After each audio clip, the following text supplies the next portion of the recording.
What is going on, everybody? So in this video I'm going to show you how to get to whatever level you want in under an hour.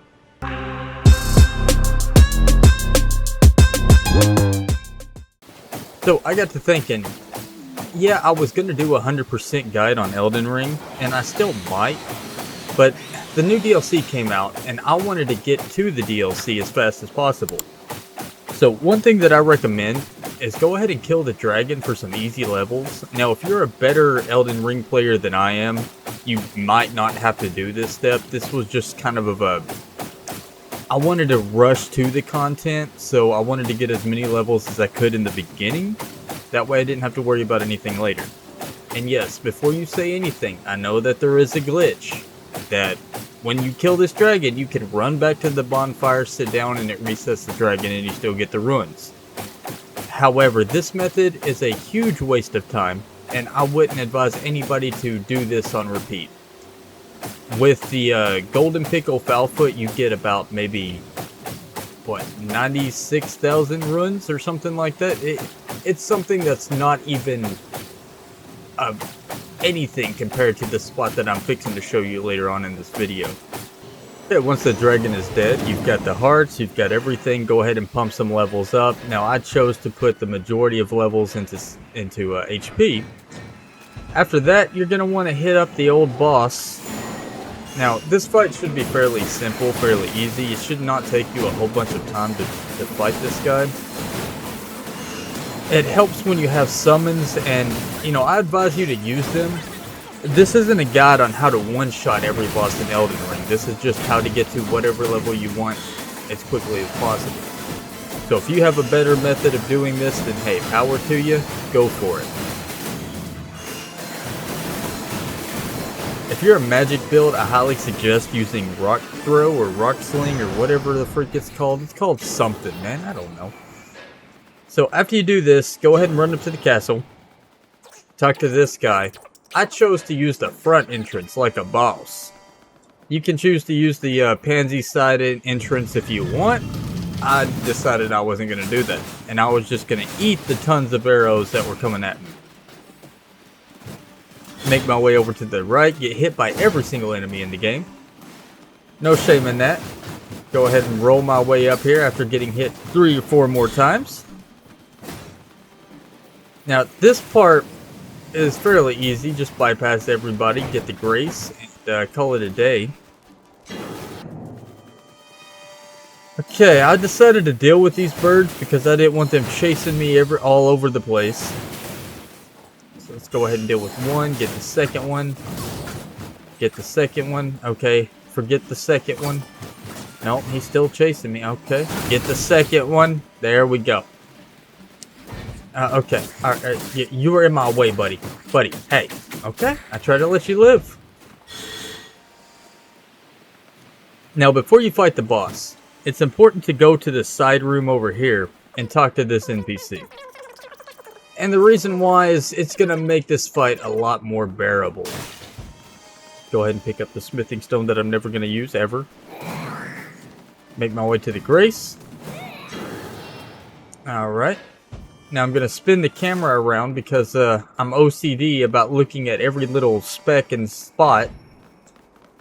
Okay, now we can summon in the NPC using the gold summoning sign.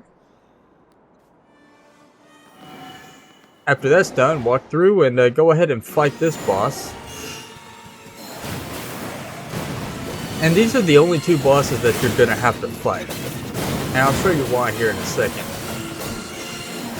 Now, if you do this correctly, most of the aggro should never be on you. And when I say correctly, I'm talking about not doing what I'm doing. Okay, second phase, just run in.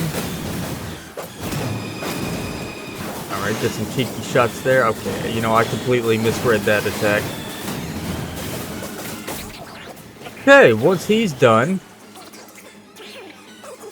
I started speaking a little too early. Hold on a second. Okay, now once he's done, go ahead and head back to Limegrave. Talk to the first NPC you ever encounter. Go back to the round table hold. Talk to this creepy lady. Yep, you got a lot to say. Alright, head on back. to the first NPC, he tells you, hey, meet me at this church. So that's what you're going to do, and the church is over there.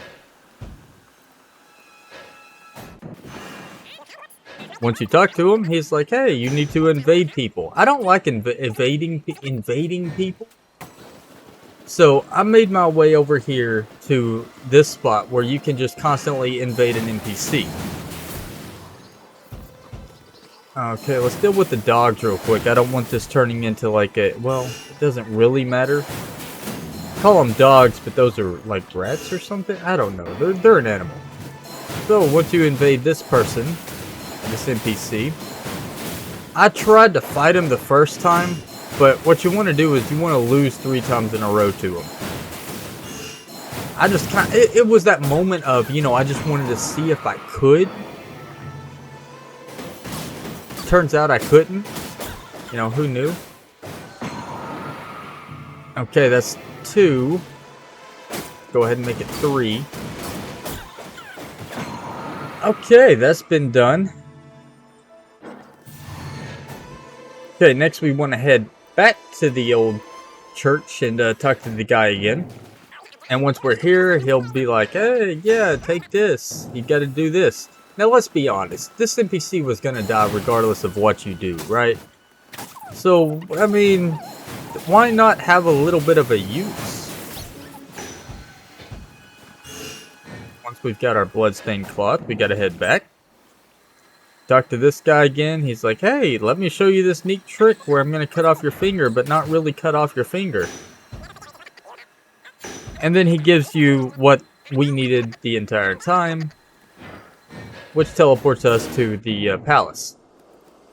Now, be sure to run up here and grab the map off of this corpse. And this grace up here. We're going to be needing it later. Well, not in this video. You're going to be needing it at some point in time, I guarantee it. Now we need to make our way to the farming spot.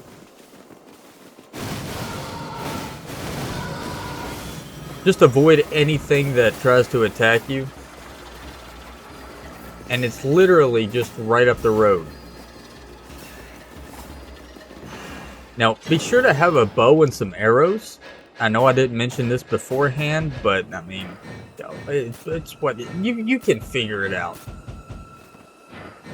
Okay, make sure I get the bow equipped. To hand that bow so I can aim.